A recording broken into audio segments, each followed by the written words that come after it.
can start it. So good evening, everybody. My name is Douglas Rocha. I'm a PhD student and PhD fellow on nuclear issues at USD.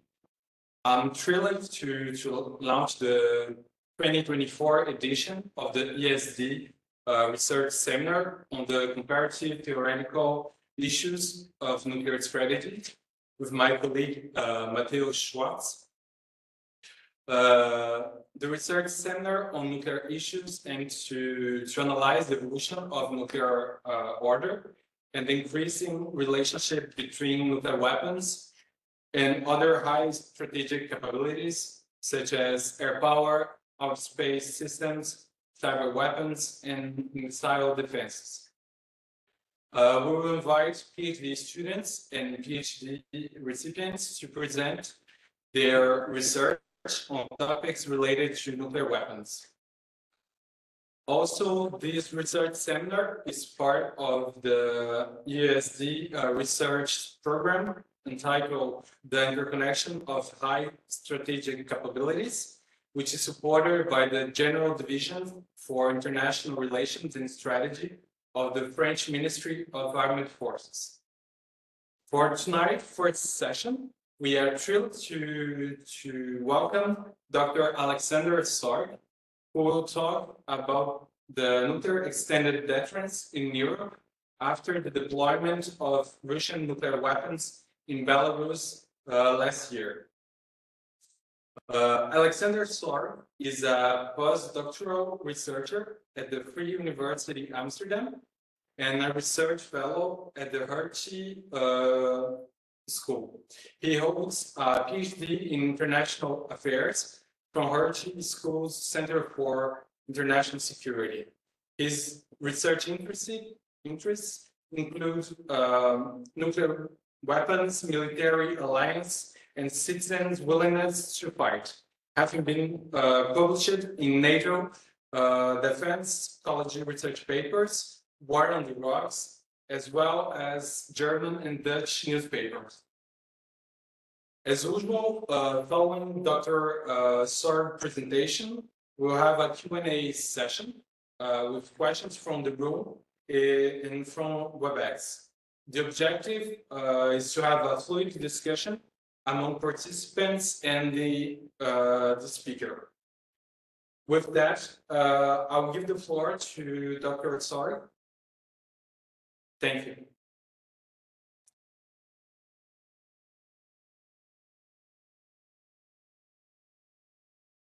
Yeah.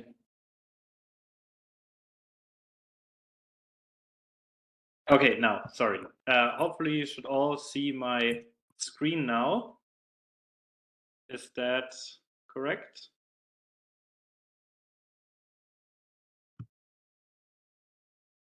Can you see my screen sharing? Yeah, it's okay. Yeah.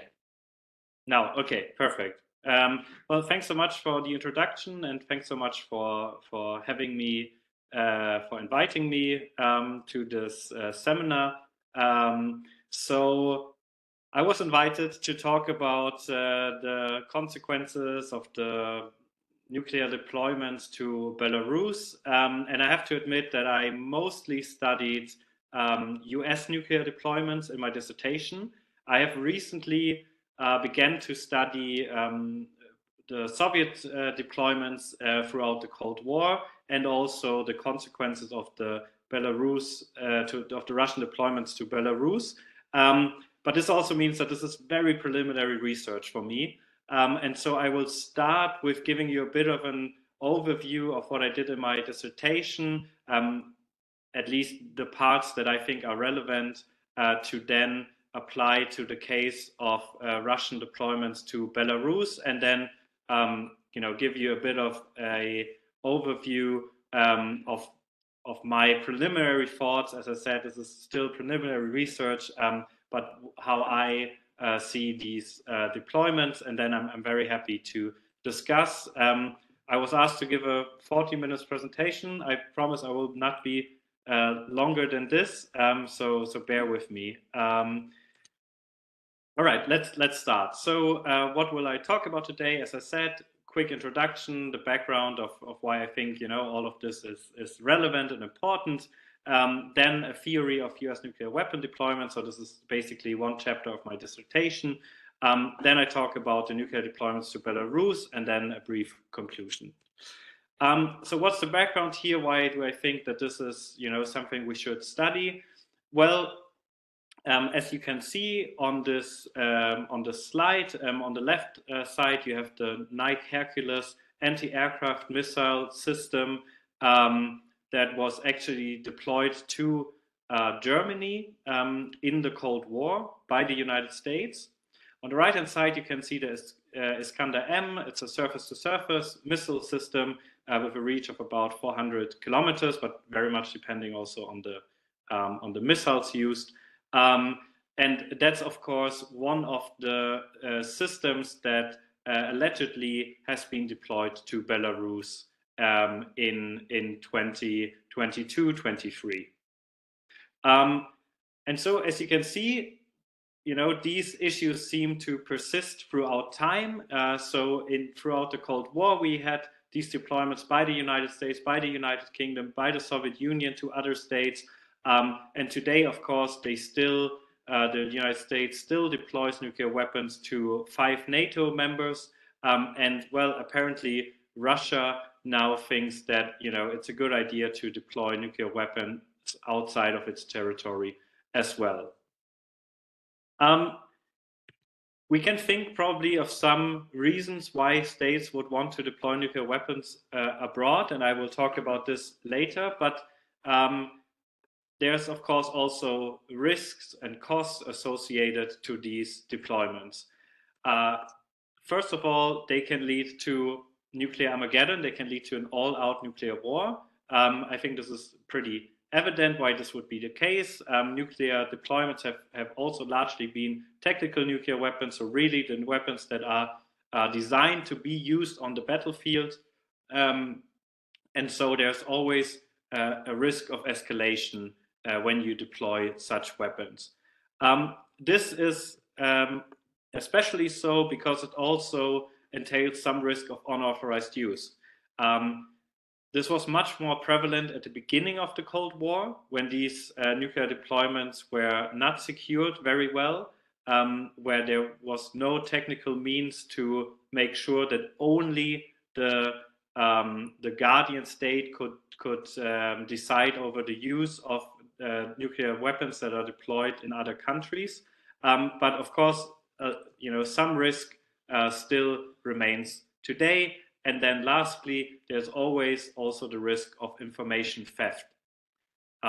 If you deploy nuclear weapons and the delivery vehicles that can carry the nuclear warheads to another state, you need to share certain information that are mostly secretive information and that you don't want to share with too many states, because there's always then the risk that it will end up in the wrong hands. Still, when now talking, as I said in the first part of this presentation, about the United States has deployed nuclear weapons to states across the whole globe, so to say, as you can see here in North Africa, Europe, of course, which are the most well-known deployments, Asia, and also North America. And so this poses the question, you know, why has the United States deployed nuclear weapons abroad? So to give you a brief overview of what I did in my dissertation, well, I said that, you know, there's 3 reasons that the literature names as sort of reasons for nuclear weapon deployments. It's extended deterrence, it's power projection, and it's assurance. But assurance has really been somewhat neglected. That's at least the argument that I'm making. And so what I did is to explore assurance in some more depth. As assurance is what I argue, and I will elaborate on this now in a second, something different than extended deterrence. So assurance is aimed at allies, extended deterrence, and also power projection are aimed at adversaries. And then the main argument of this chapter of my dissertation was that sort of the United States deploys nuclear weapons because of reasons of power projection, extended deterrence, but if it deploys them for reasons of assurance, it deploys them to states that have, a military, that possess great military power and or good relationship with other major powers, because these are the states that the United States wants to assure. But as I said, I will talk about this in some more detail in a second. So this is just an overview. So what is assurance? That's basically where I start, and what I will also then apply, or these questions of conceptualization, I will also apply to the case of Russian nuclear deployments to Belarus. So bear with me, this has relevance for the question of Russian deployments as well. So what is assurance? Well, it's either a promise to protect, most famously NATO, right, where member states basically promise each other to protect each other. It can also be a promise to not do harm, most infamously the Budapest Memorandum nowadays, where among others Ukraine was promised that certain security guarantees for giving up nuclear weapons that were still on its territory after the demise of the Soviet Union. And we can now discuss if if Ukraine would have ever been able to actually use these weapons in the long run. But still, this is of course a very infamous example of an assurance that's then not held. So the definition of assurance is that assurance is the use of signals to convince another state that the sender either will not cause or will not allow the recipient's security to be harmed. So it will either protect or promise to not harm this recipient, with the goal of influencing the behavior of the recipient.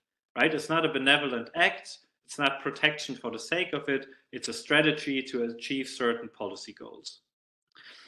And so we now know what assurance is. What is it not, or how does it differ from extended deterrence? Well, what is extended deterrence? You might be familiar with this guy, rather a famous film figure from the Stanley Kubrick movie, Dr. Strangelove. And he famously said that deterrence is the art of producing in the mind of the enemy the fear to attack. Well, then extended deterrence is probably the art of producing in the mind of the enemy the fear to attack an ally. What's important here, and this is really the difference to assurance, although these concepts are closely related, but the difference is that deterrence works in the mind of the enemy, right? So the recipient is the enemy, the adversary. Assurance, the recipient is the ally. And this is also entailed in this pretty famous quote, and I apologize up front that there's a very, very bad gender balance on the pictures that I use in my presentation. So I'm sorry for that. But here is former British Defense Minister Dennis Healey, and it's also a famous quote. Probably a lot of you are familiar with it. It only takes 5% credibility of American retaliation to deter a Soviet attack, but 95% credibility to assure allies. Right? So this also encapsulates this idea. Assurance is somewhat different than deterrence, because for assurance you need to basically convince your ally, and for deterrence you need to convince your adversary.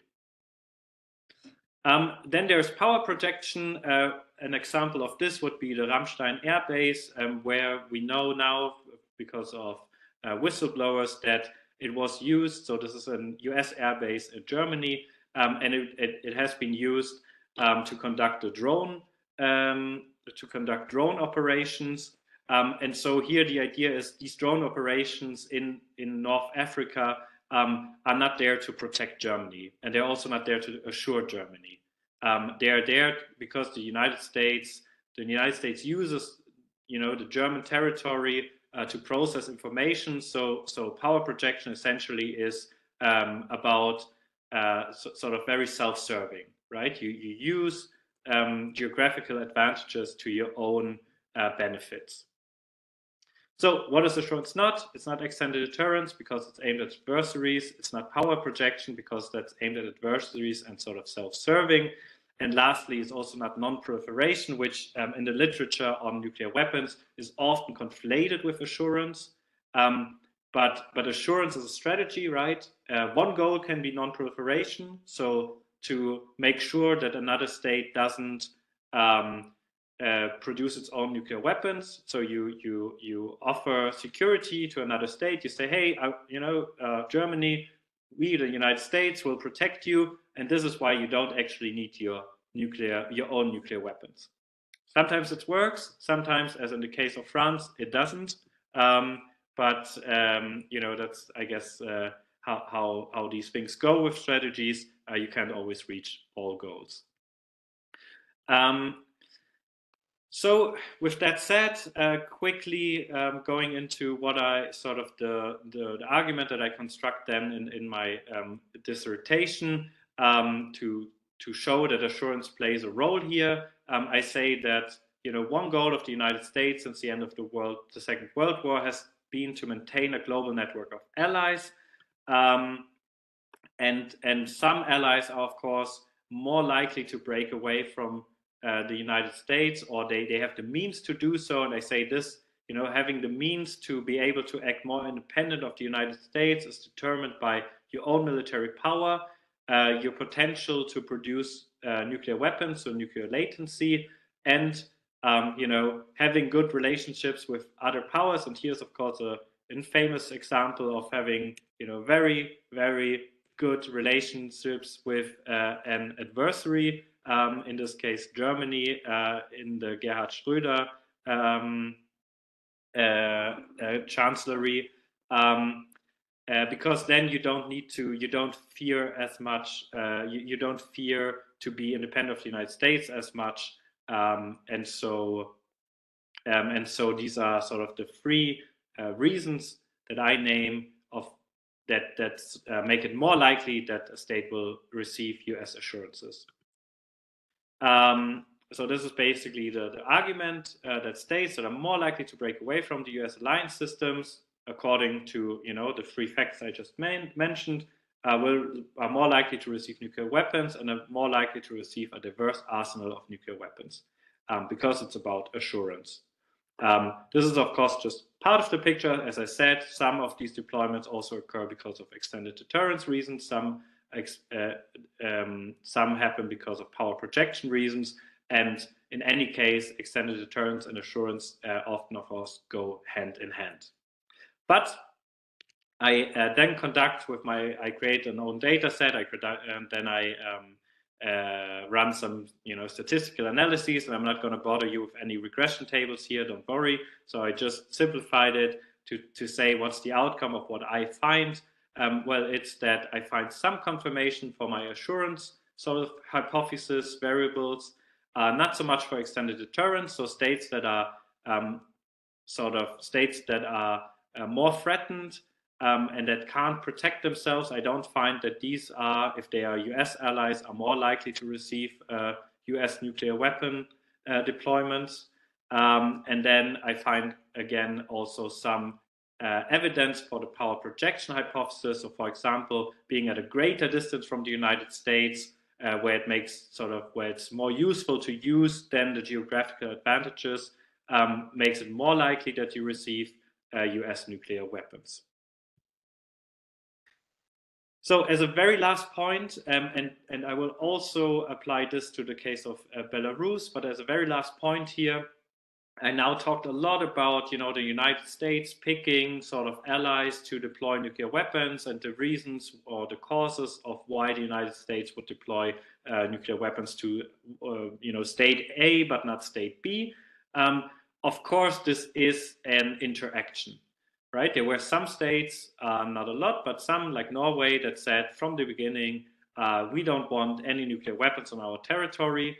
And there are, of course, states that will demand nuclear weapons with sort of more emphasis, and others that are perhaps somewhat more skeptical of this.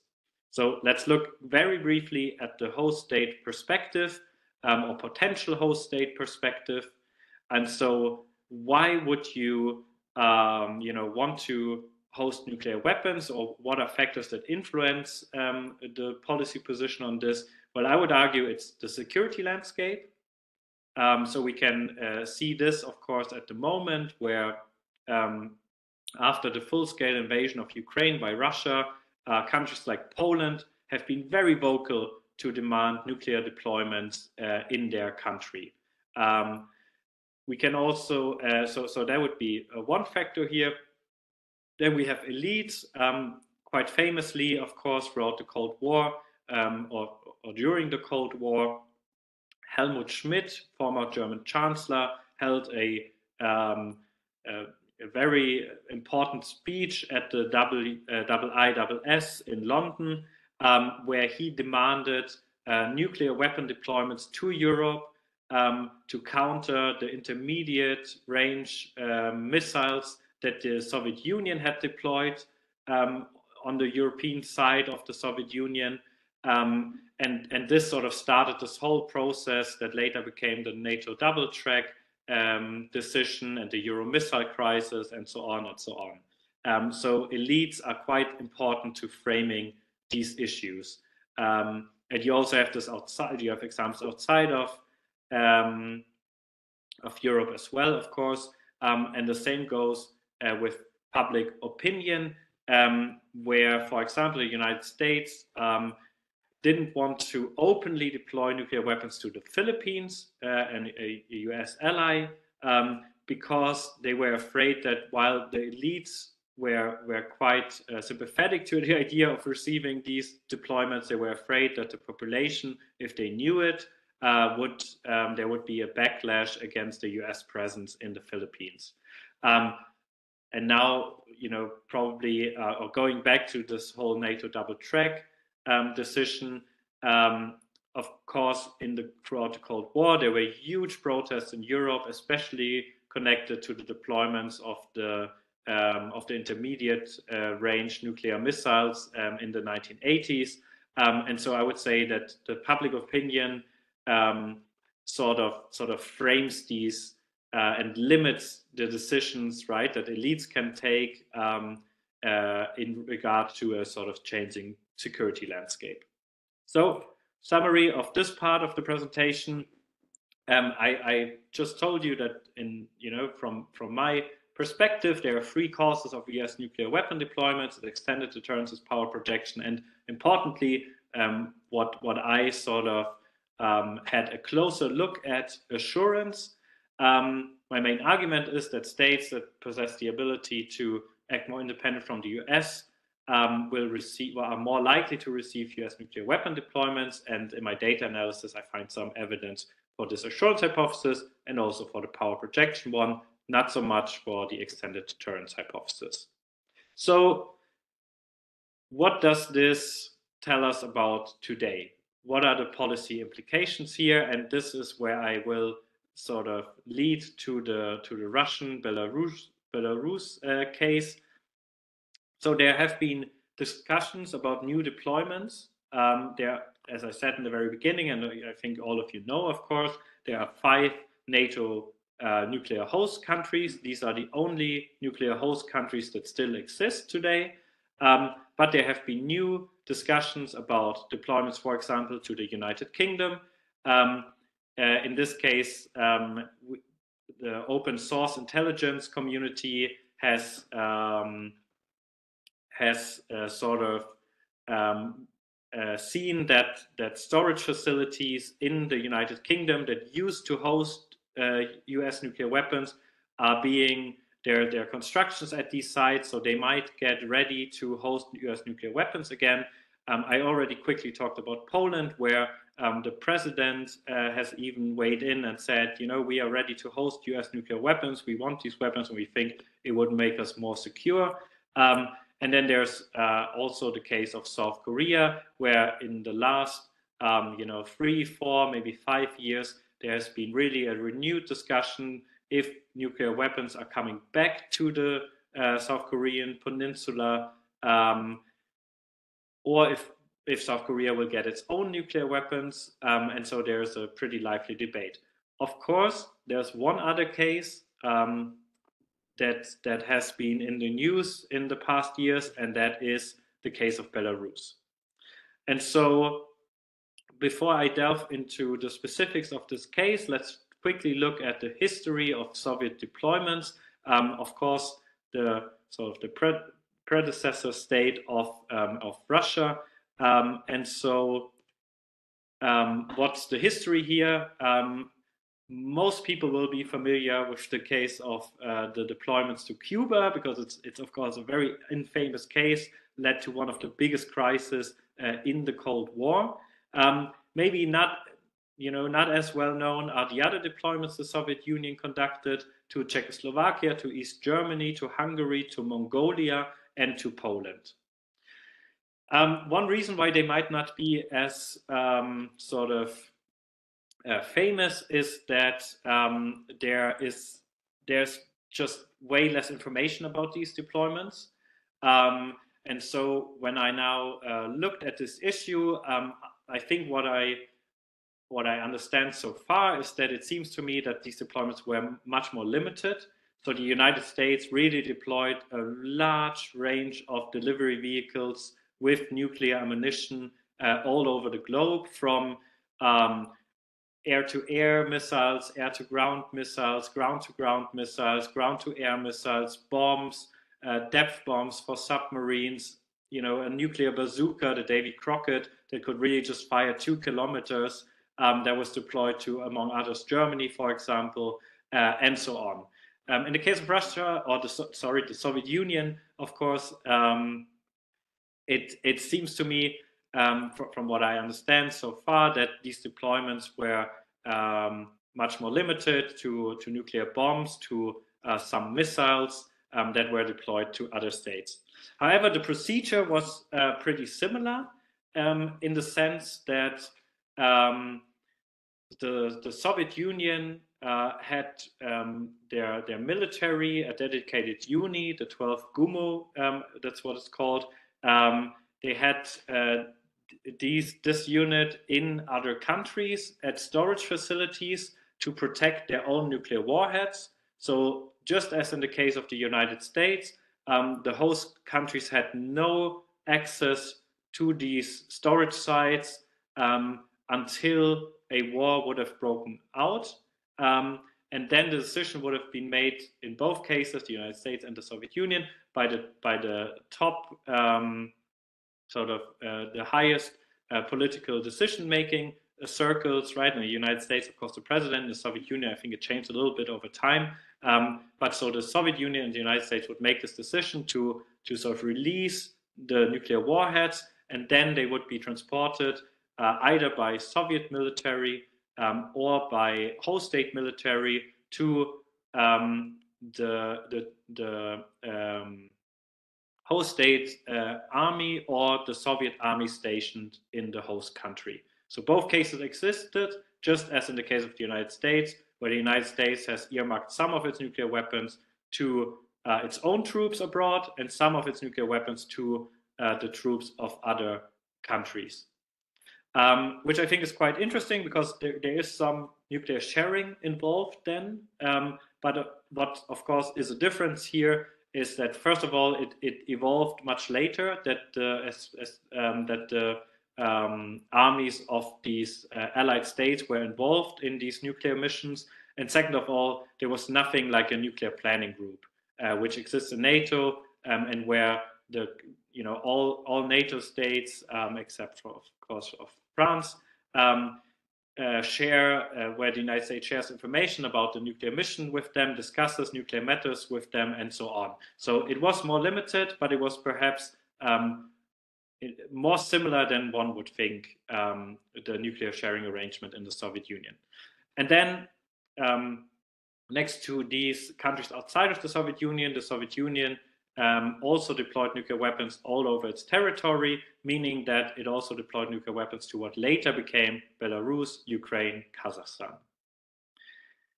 And so let's now look at the Russian deployments to Belarus. What's the timeline here? Well, Putin in 2022, in a meeting with Lukashenko, promises to give Belarus nuclear-capable delivery vehicles and train the military in Belarus to participate in nuclear missions. In 2022 to 2023, we actually see Iskander missiles arrive in Belarus, so that's very likely already has happened. And Su-25 aircraft have also likely been upgraded to be able to carry nuclear weapons. A very similar procedure as we have it in the US alliance system, where, for example, the Netherlands or Germany own or buy F-35 aircraft, and then these aircraft need to get nuclear certified, as it's called, to be able to carry nuclear weapons. So very similar procedure. And then there also, what we know from open source intelligence, seems to have have been training missions already that are provided to the military in Belarus, so they can participate in these missions. In 2023, Putin and Lukashenko claimed that nuclear weapons, so the nuclear warheads, not only the delivery vehicles, but the accompanying warheads, are already in Belarus. This has not been verified either by Western states or by the OSINT, so the open source intelligence community. So it's a bit of an open question if these warheads have really arrived in Belarus. But I think what's clear to say, also given the latest development where there was a new military doctrine in Belarus adopted, which highlights the importance of nuclear weapons to defend Belarus and so on, I think it's pretty clear to see that in the foreseeable future, if they are not there yet, in the foreseeable future, we will have nuclear weapons in Belarus. So I think this is really, so I would interpret it, this seems to be the plan. And so it doesn't, I would say, really matter for now if they have arrived 2 months ago, or if they will arrive in, let's say, 3 or 4 months, because it seems to be a pretty pretty certain that this will happen unless something drastic changes. What we know a bit more about is the delivery vehicles that are deployed to Belarus. That's the Iskander M9M723, which is a short-range ballistic missile with a range of about 400 kilometers. Then we have the Iskander K9M728, and that's important. It's 728 because this is a short-range cruise missile, so a guided missile. While a ballistic missile, of course, has a ballistic trajectory, right? And so this cruise missile has a range of about 500 kilometers, allegedly. But there is another version of this, the 9M729. And as far as I know, and what the information I could see, this missile has not been deployed to Belarus. And that missile, the 9M729, is the missile that was the sort of the cause of the allegations of breaching the INF Treaty, and what actually led to the demise of the INF Treaty. And so the 729 has a much larger range, of course, then, because it breached the INF Treaty. And so this would again change the picture somewhat. And then there's the Su-25 fighter jet with a combat range of about 370 kilometers. I've also seen some other numbers, so I still need to really confirm what a nuclear mission, what the combat range would be. But it's probably not more than, let's say, 500-600 kilometers. And I will come back to these ranges in a second when I show it on a map what this actually means. But first, let's look at the 3 strategies that I talked about when it comes to US nuclear weapon deployments, assurance, extended deterrence, power projection. Are they applicable here? Well, some might say that assurance, why would Russia need to assure Belarus? Why would have the Soviet Union need to assure its allies in the past? Because Russia, the Soviet Union, authoritarian states, they tend to just dictate their allies what to do. This is, of course, true to some respect, because we know we've there were historical incidences like the Prague Spring, where this definitely applied. But researchers also claimed that Soviet allies were able to exert some influence on Soviet policy. Actually, in the Prague Spring, it seems to have been the case that the Warsaw Pact countries pressured the Soviet Union to interfere more rapidly than the Soviet Union actually wanted to interfere. Then there has been an article by Alexander Lanoshka in 2018, where he shows that some nuclear proliferation and proliferation attempts by Soviet allies were the result of assurance failures by the Soviet Union. And then when we talk about today, Lukashenko has for a longer time asked for these deployments. So it seems that at least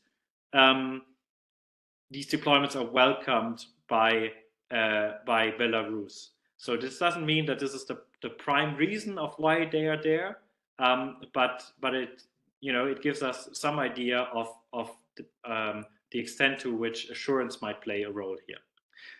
Then we have extended deterrence. Again, the difference here would be to how important is it to signal to the adversary, in this case the West, NATO,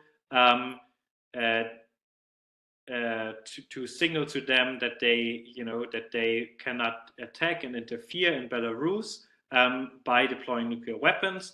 Is there any reason to believe that this might be a driving factor here?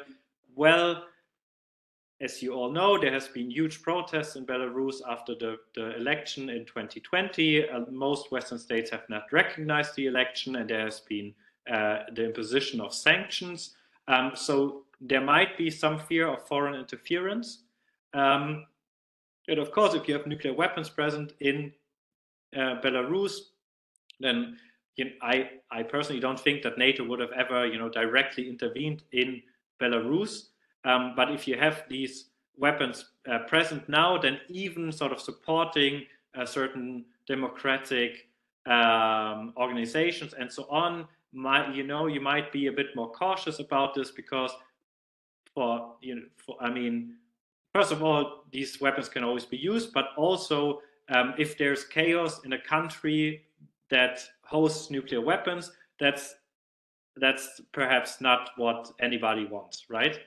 So it sort of strengthens a little bit the position of Lukashenko, I would argue. And lastly, power projection. So Russia could use these deployments for its own gains. And then there's three sort of dimensions to this. It's accountability, it's a geographical scope, and what I call immediacy for now, for lack of a better word. So accountability would be the question of if you have a nuclear use from the territory of Belarus, then perhaps you can shift some of the blame to Lukashenko, so the reaction might not be as harsh as it would be if these missiles or the nuclear use would directly come from Russian territory. Geographical scope, in the sense of that it's possible, and this is of course what the Soviet Union and the United States tried throughout the Cold War, to design sort of a system that would allow them, if a nuclear exchange happens, to limit it outside of their own territories.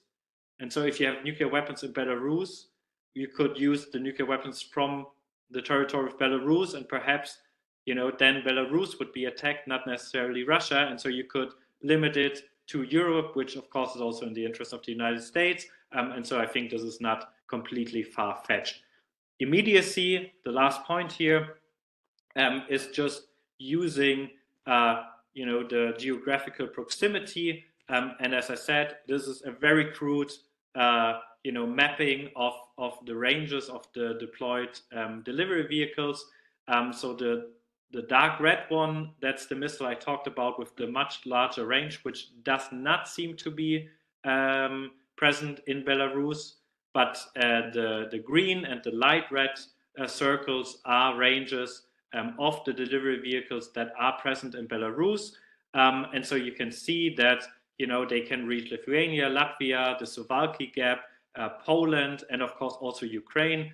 Another dimension to this, if you use nuclear weapons in Ukraine from Belarus, this might also again change the extent of the retaliation that you face. And so this might all be reasons of why Russia might use these nuclear deployments for power projection purposes. I later on would like to, you know, map this a bit more accurately with the storage facilities of the Russia within Russia, and the sort of delivery vehicles that are accompanied in the at the storage facilities, and then see, you know, how much advantage do you actually gain through these through deploying the weapons to Belarus. But I have not really come around to do this yet, so this is still for future research. And so to wrap it up, very last point here, I talked a lot about why Russia would deploy, why would Belarus want it. I think the security landscape, I already hinted at this, has changed for Belarus. The elites, and especially Lukashenko, seem to be of the opinion that this is important, and of course public opinion you can pretty much neglect in the case of Belarus. So conclusion, what have I talked about in this presentation? Well, I've talked about sort of 3 reasons why states might deploy nuclear weapons abroad. That's assurance, it's extended deterrence, and it's power protection. The history of US deployments, I think, exemplifies this, and this is what I've mostly done research on in my dissertation. And then I've talked about the nuclear weapon deployments in Belarus, where we have 3 different delivery vehicles. We don't know if the warheads are yet in Belarus, so there's many unknowns in general. And so, you know, this is sort of why future research and future evidence will be needed to really unpack the motivations and really unpack what's going on here. And with that, I thank you very much for listening, and I look forward to your questions.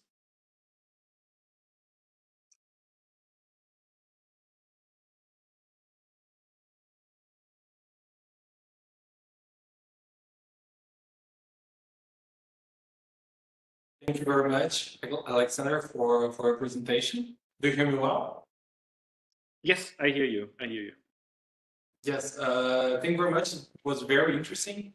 I really liked the Soviet part about the Soviet weapons, nuclear weapons in some other countries in Europe, and but also in Asia, like Mongolia. I didn't know that, and it was really interesting, I think.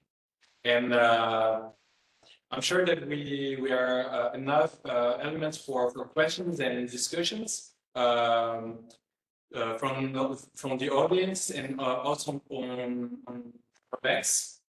So if anybody has a question, please raise your hand, and we can ask you directly to Alexander. Is there any question in the room? No, on chat. There's some questions. Please don't be shy.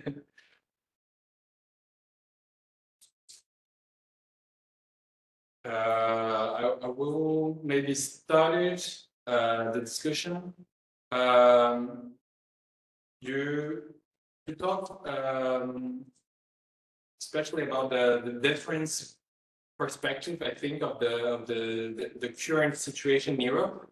And I would like to know if you could please talk about how the Belarusian weapons impact, for example, the NPT Treaty and other non-proliferation arrangements in Europe, and also about nuclear arms control on the continent, and how these new weapons will maybe change the landscape, strategic landscape in Europe, and all the legal instruments that have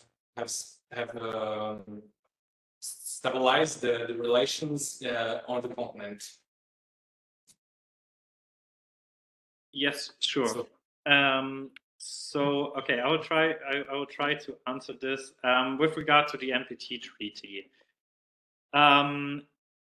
So there has been claims by the nuclear disarmament community that the US nuclear weapon deployments are actually in breach of the non-proliferation treaty. What the United States argues is that no, this is surprisingly, not very surprisingly, they argue that this is not the case, of course, because nuclear. Sorry, can you still hear me? I was. Yeah, good. Okay. Yes.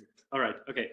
Okay. So they argue this is not the case because these nuclear weapons are under the control of the United States in peacetime, and sort of in wartime when they would be transferred, it wouldn't count anymore. Basically, I think there's a good argument here on the side of the United States, and that is that in the negotiations between the United States and the Soviet Union that led to the Non-Proliferation Treaty, the issue of nuclear deployments was explicitly talked about, and it was explicitly agreed that this would fall outside of the content of the treaty. I'm not an expert of international law, but I think that there is a good faith argument to be made here that this was sort of agreed upon when discussing the treaty by the two main treaty parties, or the ones designing the treaty. And so in the case of the deployments of Russia to Belarus, it would be just the same. As far as we know, the Russians have stated that they will guard the storage sites, that they will be in full control of the nuclear warheads, and they will only release it to Belarus in case of an attack, in case of a war. And so the arrangement would be the same. I think there's good reason to believe this as well. I don't think that Russia has a big interest in giving control of its nuclear weapons to Belarus, and so I think this should hold. Nuclear arms control. This is a good question. I mean, Russia has for a long time said that one of its sort of if one wants to talk about tactical nuclear weapons and form a treaty around tactical nuclear weapons, because of course Russia possesses much more tactical nuclear weapons than the United States, then first thing to do before even talking about this would be to remove the nuclear weapons from Europe, so the US nuclear weapons from Europe. And so they've already connected it to arms control agreements. And now maybe, I don't know, we'll see how this evolves and how serious NATO thinks the threat is by the deployments to Belarus. But of course, like once you establish the facts, right? Once you deploy the nuclear warheads there, they are there, and they need to be, well, basically, probably you're not going to give them up for free. So you will, use them as a bargaining chip. So I would expect that maybe they don't play, a hugely important role in future arms control negotiations, but I'm sure that they will be used as a bargaining chip, also with respect to, if we withdraw it from Belarus, you have to withdraw them from, I don't know, Italy, Netherlands, or Germany, whatever, something along the lines along these lines. And then the strategic landscape.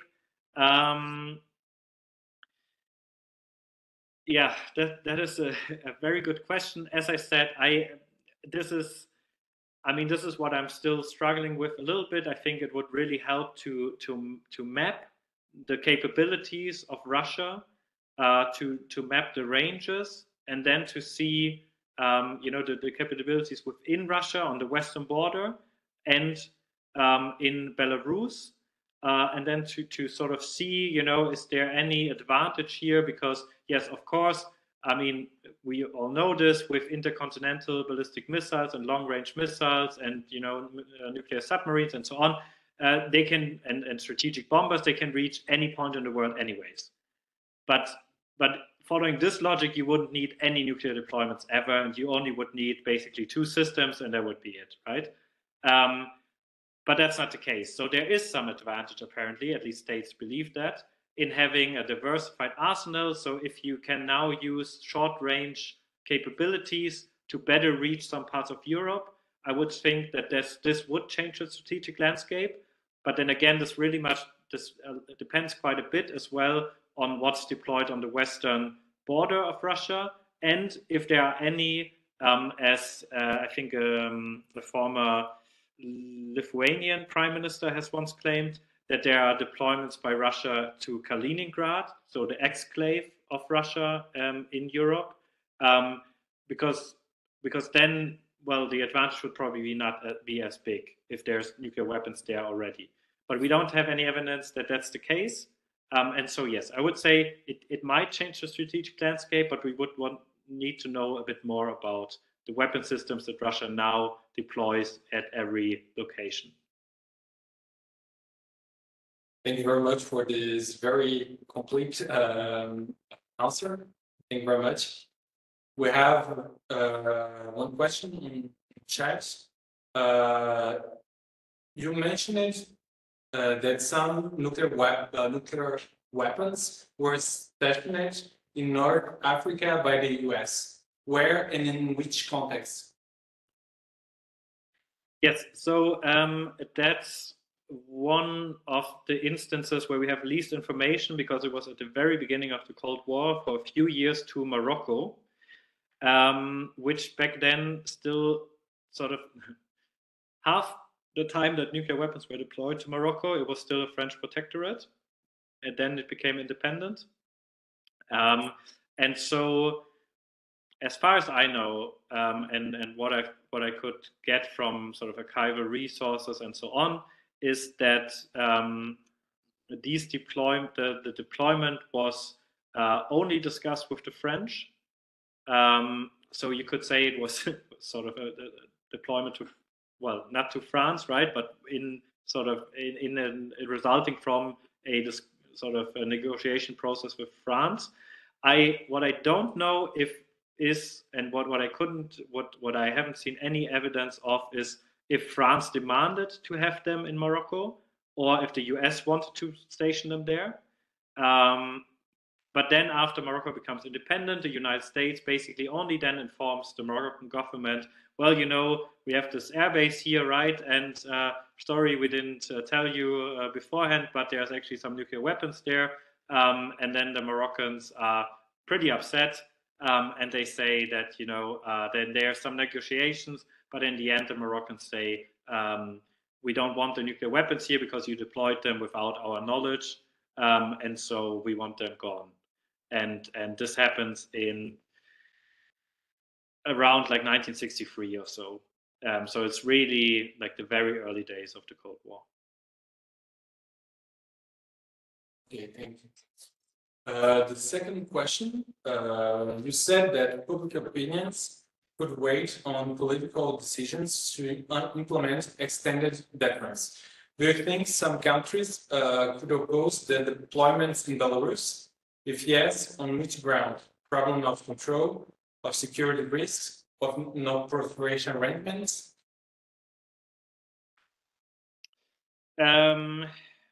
So I mean, I haven't checked the Polish reactions to the deployments in Belarus. I would expect them to be not, you know, very positive. So I mean, I strongly assume that countries bordering Belarus will not be happy about nuclear weapons arriving in Belarus. You know, no matter how significant the impact is in the end, this is just something you don't want at your doorsteps. And so I would expect reactions from the Baltic states, Poland, and so on. I haven't checked this yet. I'm not sure if there has been any reactions so far, but as I said, it also seems that the warheads have not arrived yet. But so this would be one. And well, yeah, on the grounds of that it's a threat to your country, I would say. Problems of control of security risk, non-proliferation. I mean, I think there's an argument to be made here that, you know, it's in a country like Belarus, which is perhaps it's probably not the most stable, political system in the world. It's maybe not the best idea to deploy nuclear weapons there. But I mean, if you talking about public opinion, of course, within Belarus, I'm sure that the population in Belarus is not happy about this, because it strengthens the ties with Russia, and a big part of the population, as we've seen, is not happy with the government and with how things are going. But this will have zero influence on the decision, unless they somehow oust Lukashenko before the nuclear warheads arrive. But I doubt that this will happen. Thank you. We have another question in chat. I have no doubt about the threat represented by Iskander missile, but which credibility to give to Su-25? It is not stealth, nowhere to air refillable, not supersonic, not compared to F-35. At the opposite, NATO do not deploy surface-to-surface missile. So can we really compare the both sides behavior and strategy? Well, this is a very good question. So I also have, I agree with all the points that I mentioned here. I have to say that I'm not, I'm neither a missile expert nor an military aircraft expert. I have some knowledge, of course, to my research, but there's probably people that are much better equipped to talk about this. I would say the Su-25 is basically, I mean, the argument seems to me to mirror what the argument was before countries decided to buy the F-35.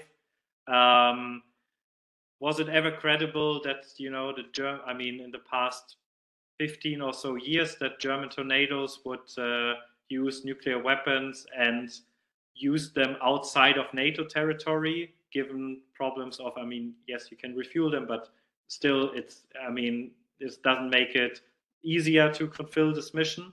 And given the high risk associated with such missions, was this ever credible? I think there's good reasons to doubt that it was credible, but still it seems to have been on Russia's mind to some extent. And I think this will just be the same with the warheads deployed in Belarus. I think there is good reasons to suspect that air defense could stop an Su-25 aircraft, but with nuclear weapons, even the slightest chance is always still a big risk, and so it changes the calculation at least a little bit. You have to adapt again, and so I think that it's not the most credible threat, but I think it will not be completely dismissed either. But I totally agree with your reasoning. I see your point. And can we compare both the behavior, the strategies? No, I wouldn't do so. What I'm saying is that the procedures are actually somewhat similar. So that back in the days of the Cold War and even today, the procedure of deployment to have the control fully in the hand of the guardian state, to then sort of release these weapons and have it used by the military of another country, because you could also you can, and the United States did this in some cases, deploy nuclear weapons somewhere and then use it with your own military only. But this is, not the case here. It's really a case of nuclear sharing in a way, and I think this procedural-wise we can compare. Can we compare the nuclear strategy of Russia and the United States? No, I don't think so. So, I mean, what we, maybe it can be compared rather to, I think this is a comparison that's sometimes made, to the Cold War NATO strategy, where you relied much more on tactical nuclear weapons to, as sort of flexible response to escalate a conflict, to therefore stop it. And this seems, I mean, there's so much discussion about escalate to de-escalate. Is it a Russian doctrine? Yes, no, whatever. I don't want to get into this, but I think Russia does place more emphasis on nuclear use. And so diversifying locations and delivery vehicles and so on really fits this strategy. And no, this is not something that NATO is doing. There's a legacy of nuclear deployments that has never been ended, but it hasn't, as said, in no way has been upgraded. It has only been downgraded for many, many years. There's modernizations, yes, but there has, as you say, right, there's no surface-to-surface missiles anymore. They were present in the Cold War. The bombs, the number of bombs have been reduced over the years. The number of locations have been reduced, and so on. So this, I think, is very different. So no direct comparison here, but procedural-wise, these deployments are similar.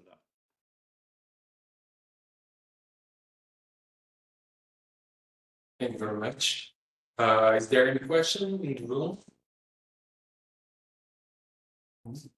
We have one question. No. Alexander, do you hear me? Yes, I can hear you. Thank you very much for the presentation. You mentioned the importance of public opinion. It's very interesting. Do you think that maybe in the long-term vision perspective, the nuclear weapon in Belarus could lead the US to transfer nuclear weapon from Germany to Poland because of German public opinion about nuclear weapon in their territory? Thank you very much. All right. I think if I got it right, the question was if the United States, because of public opinion that's opposed to nuclear hosting in Germany, might at some point transfer them to Poland. Is that correct? That's it. Thank you. Yes. Okay, perfect. It was a bit difficult to understand because of the distance, I think, to the microphone, but then I got it. Okay, so from discussions that I had with people in the US defense sectors, I haven't, to put it politely, I have not seen a huge interest in giving nuclear weapons to Poland. I think there's somewhat of a fear that this will embolden Poland into sort of risky behavior and sort of a moral hazard argument, basically. And so, but I mean, this might change any day with an incoming Trump administration, right? But well, now you of course have a new government in Poland, which might not be as Trump friendly and so on. So it's difficult to project the future, of course, and as it always is.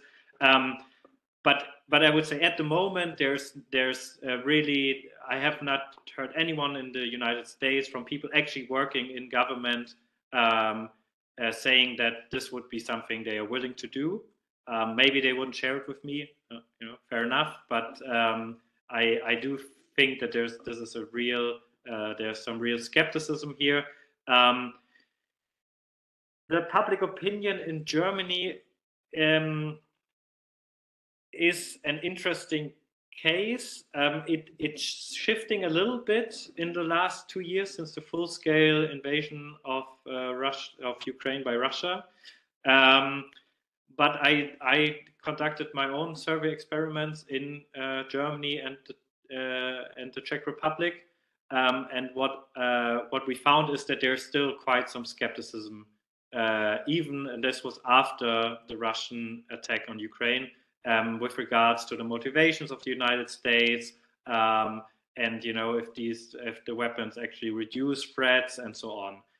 So I could imagine that the sort of critical sentiment will actually persist in the future. Also, especially if at some point the Ukraine, the war that's going on between Russia and Ukraine will sort of fade from the daily news, and then I could imagine that German opinion will get much more negative again. But it's the case in the Netherlands and in Italy and in Belgium, and these nuclear deployments have persisted. I think it's in the end it's not important enough. It doesn't drive the people on the streets anymore. You can score like some political points with it, yes, but most governments, I think, most center oriented governments believe that these deployments are important, and since they can't, this doesn't win you an election, this issue, and so that's why I think they will just continue, especially now where the opinion is even shifting a bit more in favor of these deployments. So I wouldn't think that there will be any changes at the moment. Thank you. Thank you very much. Are there any questions? One more bags. So,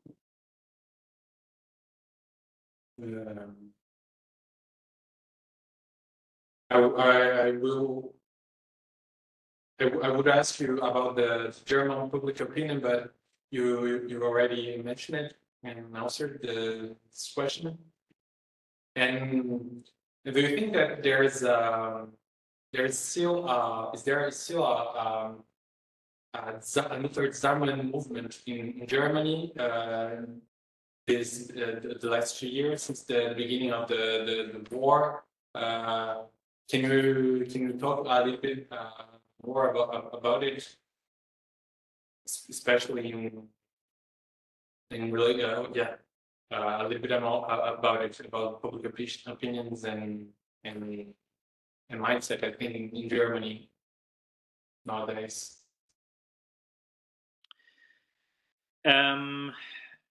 Yes, so there is definitely still a nuclear disarmament movement. There's also still a nuclear arms control movement, of course, for good reasons as well.